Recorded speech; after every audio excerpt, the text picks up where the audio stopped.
उंगली भी रखना पड़ेगा ना। Social study chapter chapter 1 source of studying the past.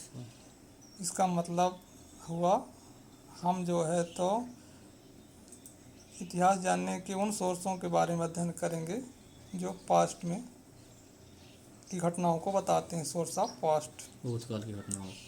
हाँ। The story of human kind past is called history. मतलब आदमी के बीते हुए समय की जो स्टोरी कहानी है उसी को हिस्ट्री कहा जाता है। ये एक प्रकार से डिफिनीशन भी हो गई। History tells us about various development which have taken place in the human society in different period. History हमें बताती है अनेकों प्रकार के विकास जो आदमी ने बीते हुए समय में किया था। पास्ट टाइम में human society in different period अलग अलग समयों में किया था आदमी ने या समाज ने। टू अंडरस्टैंड आवर प्रेजेंट, आज के वर्तमान को समझने के लिए इट इज़ वेरी इम्पोर्टेंट, ये बहुत ज़रूरी है। हमें पास्ट का ज्ञान होना चाहिए तभी हम प्रेजेंट को समझ सकते हैं। To understand our past, the understanding of history depends on two things. History की समझ अंडरस्टैंडिंग दो चीज़ों पर निर्भर करती है। First is careful and critical use of source material. Careful सावधानी पूर्वक हम जो है तो जो मटेरियल है उनका क्रिटिकल अध्ययन करते हैं, गहराई से अध्ययन करते हैं पुराने समय में जो से प्राप्त मटेरियल है। Rational analysis of the passed by the historians. Rational analysis का मतलब है बहुत से राइटर होते हैं, बहुत से लेखक होते हैं या हिस्टोरियन होते हैं, उनका रेशनल एनालिसिस किया जाता है कि उन्होंने क्या बताया और अगले ने क्या बताया, तुलनात्मक भी कह सकते हैं। Historical events have cases which should be carefully examined. Historical event जो ऐतिहासिक घटनाएं हैं उनको सावधानी पूर्वक उनका परीक्षण किया जाता है। एबव ऑल, इस सब के बाद even the past must be subjected to a critical analysis. इसके बाद जो है तो पास्ट को या बीते हुए समय को एक क्रिटिकल, एक जो गंभीर एनालिसिस विश्लेषण के द्वारा समझा जाता है। तो ये हमारे इस चैप्टर में हमने जाना कि इतिहास या हिस्ट्री को, बीती हुई बात को कैसे अध्ययन करते हैं, उनके सोर्स क्या हैं, कैसे समझा जाता है। नेक्स्ट चैप्टर हुआ स्पेशल हमारा सोर्स ऑफ नोबिंग द पास्ट। मतलब वो खास कौन से स्रोत हैं, कौन से साधन हैं, कौन से माध्यम हैं जिनके द्वारा हम पास्ट को, बीते हुए समय को जानते हैं, क्योंकि हमने देखा तो है नहीं। आर्कियोलॉजिस्ट, फर्स्ट ये हमारा पॉइंट है आर्कियोलॉजिस्ट। आर्कियोलॉजिस्ट का मतलब होता है दे जो ज़मीन को खोदाई करके कुछ चीज़ें प्राप्त करते हैं, उनके द्वारा इतिहास के बारे में कुछ साक्ष्य प्राप्त करते हैं। They dig into the ground, वे ज़मीन को खोदते हैं। To find the remains of the past, जो रिमेन्स अवशेष भूतकाल के हैं उनको प्राप्त करने के लिए ज़मीन को खोदते हैं। He carefully study them and draw conclusion about the past, वे सावधानी पूर्वक उनका अध्ययन करते हैं और भूतकाल की बातों के बारे में एक निष्कर्ष निकालते हैं। ये फर्स्ट माध्यम हुआ साइंस को, हिस्ट्री को जानने का।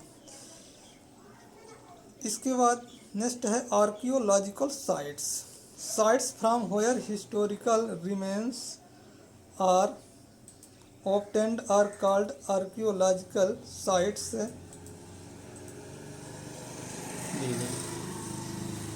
Buildings and monuments also come under. इसका मतलब है कि जो आर्कियोलॉजिकल की जो शाखाएं हैं, क्षेत्र हैं, जैसे बिल्डिंग है, जिस बड़े बड़े भवन हैं, इनके द्वारा कैसे बना है, क्या निर्माण हुआ, किस ज़माने में कैसे बनते थे, ऐसे ये माध्यम भी लेते हैं। Archaeological sites also include old buildings, पुरानी बिल्डिंगों को शामिल किया जाता है इसमें, एंड मोनूमेंट्स जो स्मारक हैं, of artefacts and other item excavated from different archaeological sites gives rich information about period. ये समस्त ये साधन जो है तो इतिहास जानने का एक समृद्ध साधन है।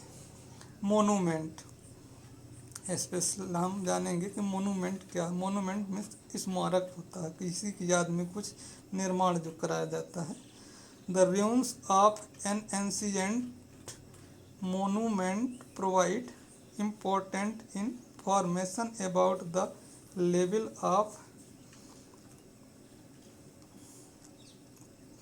technology archived during the period। जो मोनूमेंट है ये सबसे महत्वपूर्ण सूचना देते हैं टेक्नोलॉजी की, उस खास समय में कैसी टेक्नोलॉजी थी, कैसी तकनीक थी भवन वगैरह बनाने की। The ruins of Nalanda, the famous ancient university tell us how big it must have in that age। जैसे नालंदा की ruins जो है हमको ये बताते हैं कि किस प्रकार से यूनिवर्सिटी थी और ये फेमस थी। The murals on Ajanta caves tell us so vividly about the dresses. जो अजंता की गुफाओं में चित्र मिले हैं वो उस समय की ड्रेस के बारे में बताते हैं। हेयर स्टाइल्स, बाल रखने के तरीकों के बारे में बताते हैं जो उनमें चित्र बने। ज्वेलरी, गहने, उस प्रकार उस समय के लोग कैसे गहने पहनते थे। And social life of the people of that era, उस युग में जो मानव का सामाजिक जीवन था उसके बारे में भी बहुत कुछ बताते हैं।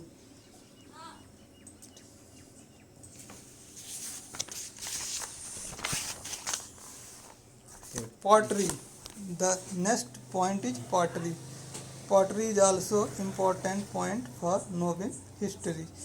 An archaeologist discovered pottery while, archaeologist जो ज़मीन खोद कर पता लगाने वाले होते हैं वो बर्तनों के बारे में भी एनालिसिस करते हैं। कोई पुराना बर्तन ज़मीन के अंदर मिलता है तो वो पता लगाते हैं कि उस समय कैसी कारीगरी थी।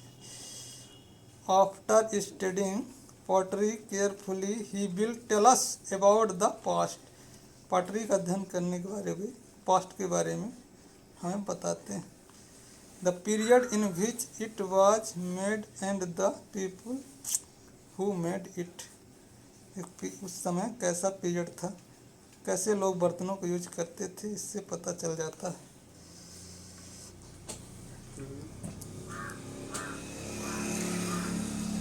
ये कुछ पॉइंट हुए जिनको हमने अभी सम्मिलित किया है इतिहास जानने के। इन पर आधारित अब हम आपसे इस चैप्टर में कुछ क्वेश्चन पूछना चाहेंगे। आप कमेंट बॉक्स में जाकर उनके उत्तर ज़रूर दीजिए। पहला क्वेश्चन हमारा है, हिस्ट्री की डिफिनीशन क्या है।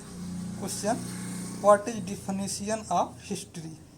ये सिंपल क्वेश्चन है, इसका आंसर जरूर लिखिए।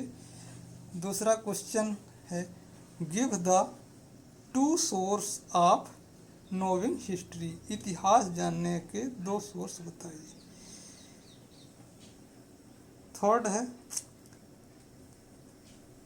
What is monument. मोनूमेंट क्या है। 3 क्वेश्चन हैं, इन 3 क्वेश्चनों के जवाब आप कमेंट बॉक्स में दीजिए। ओके।